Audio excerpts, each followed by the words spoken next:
Ahojte, dnes vás vítam pri slúbenom videonávode na dámske tepláky. Tento videonávod ako vždy budeme šiť bez strihu, takže vám postačia nejaké gate, ktoré máte doma obľúbené, ktorý vám sedí strihovo, materiálovo a tak, pretože treba ten strih, ktorý si budete sami prekresľovať, prispôsobiť hlavne aj tomu materiálu, ale aj tomu strihu, aký chcete mať vlastne výsledný ten efekt. Či to chcete mať nejaké moc voľnejšie, aký set, hĺbku setu a podobne, čiže či vám to všetko aj na dĺžke vyhovuje. A na začiatok by som sa chcela ospravedlniť, pretože som sa pomýlila a natáčala som to v takomto zvislom formáte celé to video. Takže na niektorých miestach možno nebude to tak dostačujúco vidno pre začiatočníkov. Ale pokročili, ktorí nebudú šiť prvýkrát, tak si myslím, že už ma budú chápať aj bez toho, aby videli napríklad celé, čo robím. Takže ako prvé by som vám teda ukázala pásec. Ten často spomínam vo videu, tak to je vlastne táto časť, kde je vlastne všitá tá guma. Hĺbku sedu, tu si môžete zmerať buď aj na sebe, alebo na tých teplákoch, podľa ktorých ideme šiť, alebo teda vy. Ja mám veľkosť M. Ja som si robila tú hĺbku sedu tak, aby mi to čo najlepšie pasovalo a zakrylo pupok, pretože po 3 detička už není pre mňa úplne najkrajší. Ja mám hĺbku sedu, ja vám to hneď poviem, na prednom dieli, aj s tou gumou, 34 cm. Pre mňa to je úplne akurát. Na zadnom dieli 38 cm. Ďalšia vec, čo by som ešte tak odporúčila, predtým než si nahotovo všijete ten pásec, lebo potom už s tým moc nespravíte čarimary, tak predtým ako si ho tam napevno všijete, vyskúšajte si tie gate bez toho pásca a približne si skúste, že pokiaľ vám bude siahať tá guma v páse, hej, teda už nahotovo s tými teplákmi. Moja guma v páse má teda tých 5 cm, to uvidíte aj vo videu. No a vlastne, keď som si to obliekla, keď som si urobila ten strih podľa tých gatí, čo som mala predtým, tak trošku som tam dala viac, lebo som si nebola úplne istá, ako mi budú sedieť, pretože ten strih nebol úplne perfektný, ktorý by mi vyhovoval, takže preto som si ich ja viac upravovala. Takže ja som si to dneska vyskúšala a zistila som, že sú až moc vysoké, čiže ešte keby som pridala tú gumu, tak by som ju mala asi 10 pod prstiami, takže trošku som sa sekla. No a ja som si to teda ešte zostrihla viacej. A teraz mi sedia fakt super, takže vždy, keď si niečo nahotovo idete už úplne napevno šiť, tak si to predtým fakt vyskúšajte, až nemusíte toľko párať, lebo páranie asi nikto nemá rád. Ešte by som vám tak ukázala, že keď budete všívať to sedlo dokopy, tak tie nohavice máme v podstate takto. Jedna nohavica v tej druhej, takýmto spôsobom. Hej, takto máte v podstate to sedlo, takto, hej. Takže takto to máte vovlečené, tú jednu nohavicu v druhej a takto si to vlastne kolom dokola obnitkujete. Patenty. Patenty som tiež spomínala, že vám to teda ukážem takto. Ja som si zmerala klasický členok s metrom. Z tej najtenšej časti, to je 23 cm. A tu na tá najtenšia časť moja má 11,5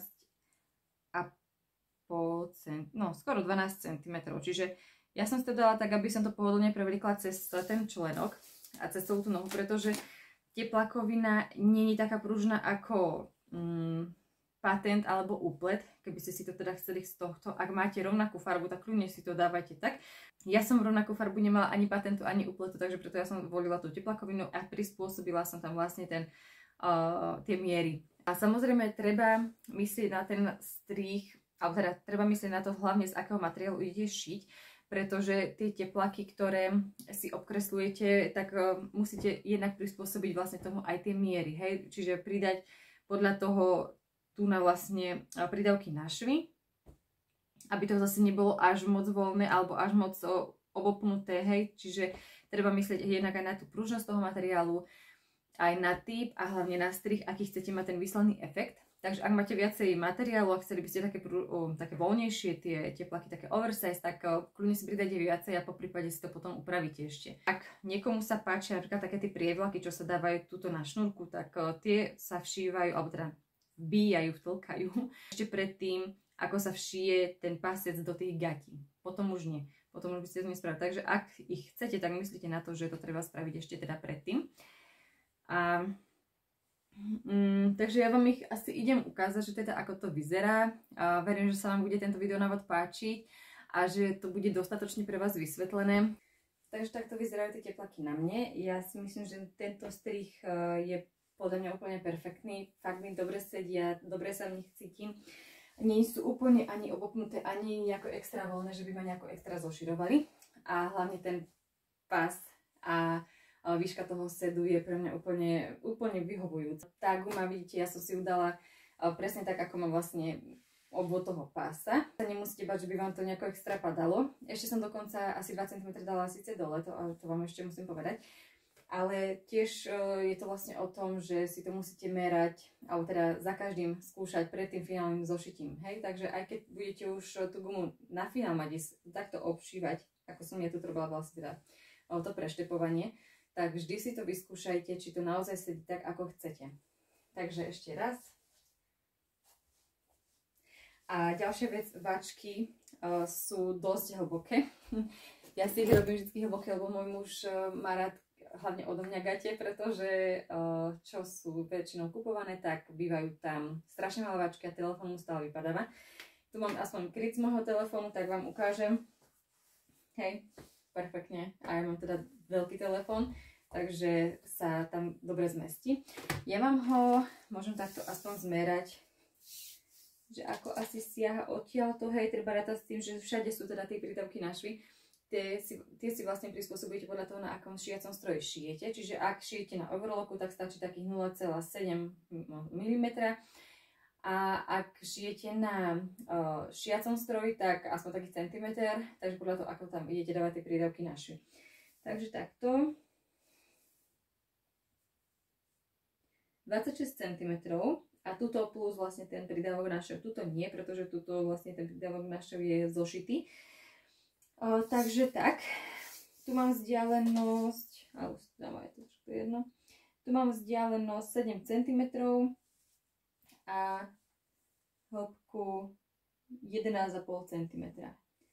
A takto to máme 13, takto to máme 13 cm presne. Takže a ja tam dám fakt pohodlne tú ruku. Takže môžete tieto miery využiť. Výšku mám 171 cm a sedia mi fakt úplne perfektne. Ja som s nimi strašne spokojná, takže verím, že sa vám podaria rovnako. Ak vám bolo toto video nápomocné, čo verím, že áno, aj keď som trošku netrafila ten formát toho videa, že to nie je teda tak všade úplne dobre vidno, ako by si možno predstavoval každý, tak verím, že to bolo nejakým spôsobom pre vás nápomocné a pre viac podobných videí. A ďalej, aby vám teda neušli nejaké moje novinky a podobne, tak sledujte tento môj YouTube kanál a rovnako tak sa poteším, ak budete sledovať na môjom Instagrame Mária Korenáková. Vlastne pridávam rôzne inšpirácie, napríklad aj na outfit, je to také moje hobby. A neváhajte kontaktovať ešte, ak by ste mali aj nejaké otázky na mňa a teším sa na vás pri ďalšom videu na vode. Ahojte! Takže teplaky si uložíme takto a následne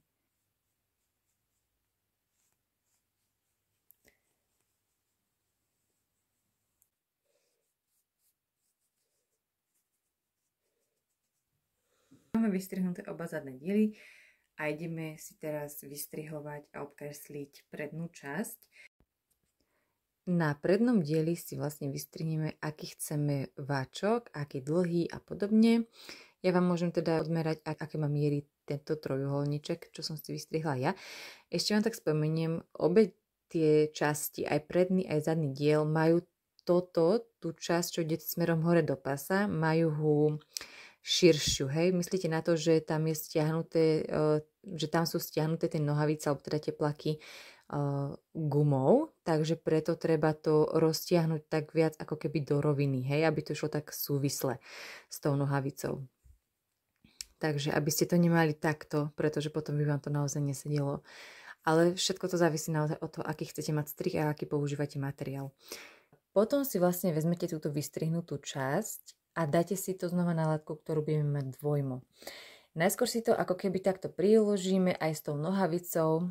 Video navádza, ako robiť vlastne tieto bačky, už som tuším pridávala a je to samostatný videonávod, kde je vlastne aj celý postup, ako si ich vystrihnúť a ako ich všívať do teplákov, takže to si určite pozrite, to vám prihodím buď sem hore do videa, alebo dole do komentárov, ale teda dole do popisu tohto videa. No a vlastne potom tiež ten tvar závisí od toho, aký ho chcete.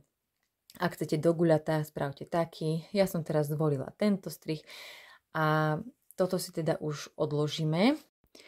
Takže ja som si toto obšila, ten váčok, ktorý som si uložila vlastne lícom k lícu, tak som si ho pekne obšila kolom dokola po tejto časti.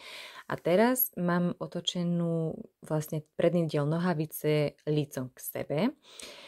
A váčok si vlastne uložím takto. Hej, toto sú tie rubné strany. Rubná strana je vlastne taká reťazková a lícna strana je takáto pásikavá. Za túto časť si vezmeme ten váčok. Lícom k lícu som si prišpendlila vlastne tie skostené časti k sebe a si to pekne zošijeme na overlocku.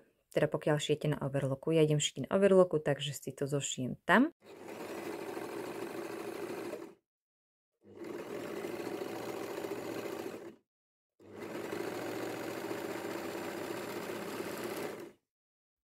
A tu nás si vlastne ten váčok preštepujeme tak po vrchu a spevníme tak ten šev, aby sa na to teda nejako nepretáčalo a preštepujeme si to vlastne tým stehom pružným, aspoň také 2-3 mm od kraja.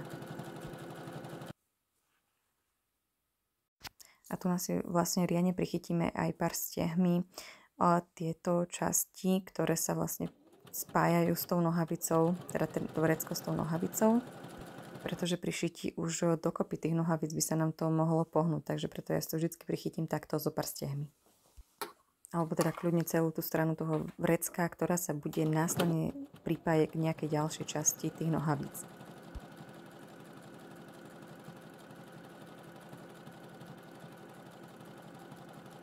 Máme zošitú už celú tú jednu stranu. Je tam našitý váčok a zošitý predný diel s zadným dielom. A teraz ideme vlastne postupovať rovnako tuna. Mám už prichystaný teda našitý váčok. Teraz si vlastne prehodím lícom k lícu obe tieto časti, a predný aj zadný diel. Našpendlím si to vlastne takto kolom dokola a zošijem si obe strany na overlocku. No, takže mám to tam vlastne uložené, lícnú časť k lícnej časti. A teraz si to vlastne zošijeme na overlocku tuto a potom si to vlastne prešpendlím a znova si zošijem takto celé od vrchu až dole.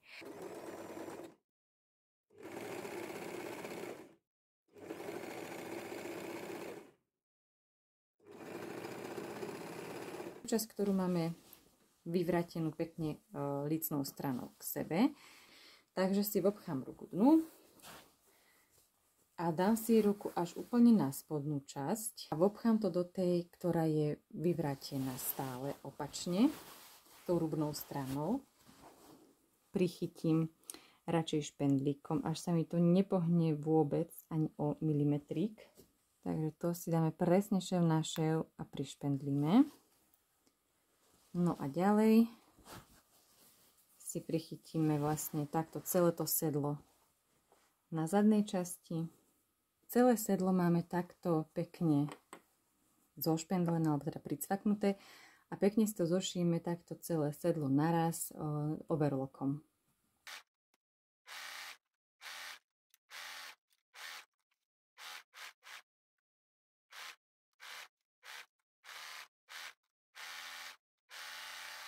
Celé to sedlo máme zošité takto kolom dokola. Teraz si nohavice vyvrátime a ideme si vystrihovať pásec. Takže nohavice máme celé úplne komplet zošité dokopy. Ja ešte poviem, že ja som si to vlastne musela zúžiť aj na predných dieloch, aj na zadných dieloch, vlastne v tom sedle. Takže odporúčam predtým, ako budete nahotovo šiť vlastne ten pásec hore a celé nohavice už dokopy, aby ste si to vyskúšali, či vám vyhovuje vlastne také voľné, ako sme mali vlastne na začiatku.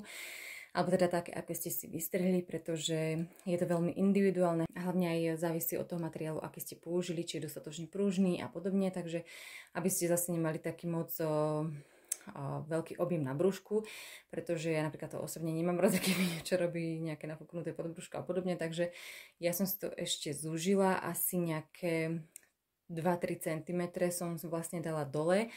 Takže ja už teraz idem merať ten pásec, urobím si ho podľa tých nohavíc, čo mám tam.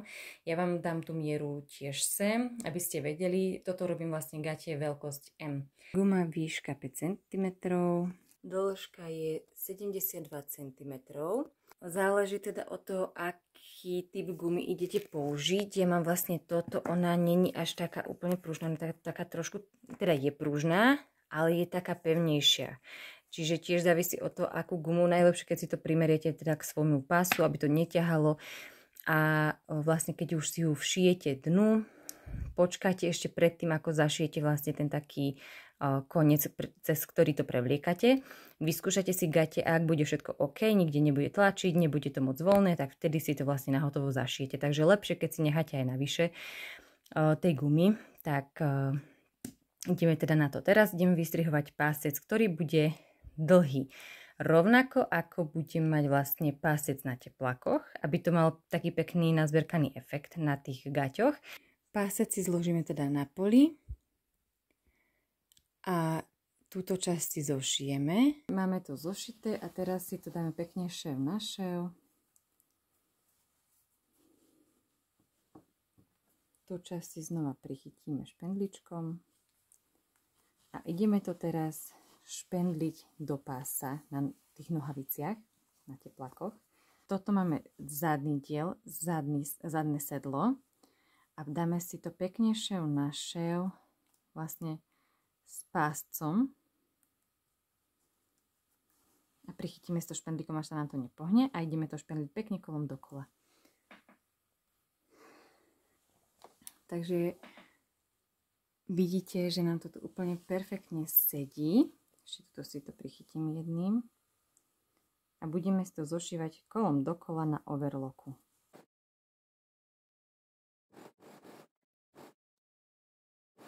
Takže máme to obšité kolom dokola. Akurát som zabudla povedať, nechať si teda dostatočne širokú medzeru, ktorú vlastne nezošijeme na prevlečenie tej gumy. Takže ja si vezmem gumu, vezmem si zicherku. Takto. A ideme vovliekať. Keď už pomaličky dovliekame, nezabudnite si túto určitú časť prišpendlikovať, pretože tým, že si to vlastne dáte kolom dokola, tak ľahko sa môže stať, že vám tam vklesne celá tá guma. Takže tak si to prichyťte. Ako si to pôjdete zošiť dokopy, sa prosím uistite, že máte pekne rovnako otočenú gumu aj tu, aby sa vám to nepredkrútilo do osmičky vlastne pri potom už keď to zošijete dokopy.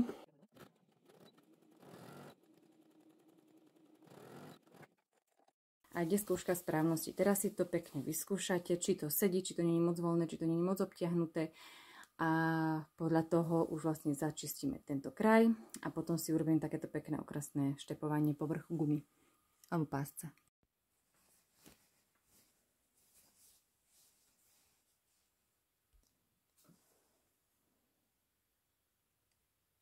Nastavila som si tento pružný steh a zvolila som si nastavenie teda maximálnu dĺžku stehu a idem teda začať šiť. Začínam šiť približne na šírku pätky a začínam vždy šiť na zadnej strane, čiže na tom, kde máme vlastne tento spojovací šev pásca. Vidíte, že som asi 2 mm za tou pátkou ešte, takže šírka pátky plus 2 mm a nezabudnite takto naťahovať tú látku, pretože tým, že to budete vlastne dávať stále cez boky pás hore, tak aby vám nepopukali teda tie švy, aby to bolo dosť pružné. Tak budeme pokračovať až kolom dokola. A tu na konci si treba dať veľký pozor na to, aby sme sa pekne trafili do toho začiatočného švu. Tak, ja som sa trafila a ideme znova tuto začať. Takže iba si presunieme patku, alebo teda pásec v stroji. A ja by som asi zanechala takú rovnakú vzdialenosť aj tu na dole, ako sme dali tuto. Takže už nie je, že viacej, ale necháme to teda takto. Toto sú vlastne tie spodné manžety, alebo teda patenty dole na nohaviciach. Ja som to strihala takto, lebo však vyššie lítko hrubšie a členok smerom k členku teda tenšie, takže preto ja tam takto. Uložila som si teda lícom k lícu, je to vystrihnuté teda 4 krát. Teraz ešte obnitkujem tieto strany a potom to vlastne vyvrátim a budeme to špendliť do teplákov. Takže obidve strany mám obnitkované a teraz si to vyvrátim na poli. No, takže ja už to mám. Takto som si prichytila šev našou špendlikom a ideme si to dávať na spodok tej nohavice.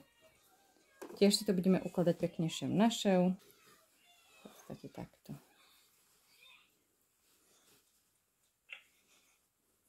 Ak máte rovnaký odtieň patentovej látky, teda patentu, a rovnaký odtieň teplakoviny, tak kľudne si dajte v takých farbách, až sa to pohodlnejšie prevlieka cez tú nohu. Ja ju nemám, takže preto ja volím vlastne, aby to bolo pekne jednotné, že dávam vlastne tie patenty aj z tej teplakoviny. Ak máte napríklad aj úplet, môžete použiť namiesto toho patentu, pretože tá teplakovina nie je až taká pružná, ako by sme možno chceli. Lebo vidíte, tá teplakovina, ona taká pružná nie je.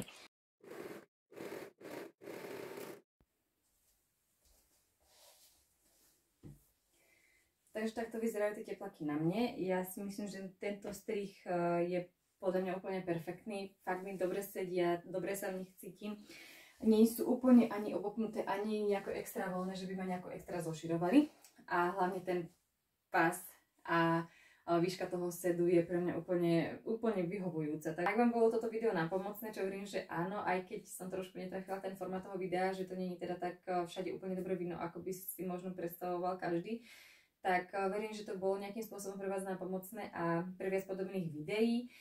A ďalej, aby vám teda neušli nejaké moje novinky a podobne, tak sledujte tento môj YouTube kanál a rovnako tak sa poteším, ak budete sledovať na môjom Instagrame Mária Korenáková. Vlastne pridávam rôzne inšpirácie, napríklad aj na outfit, je to také moje hobby. Teším sa na vás pri ďalšom videu na vode. Ahojte!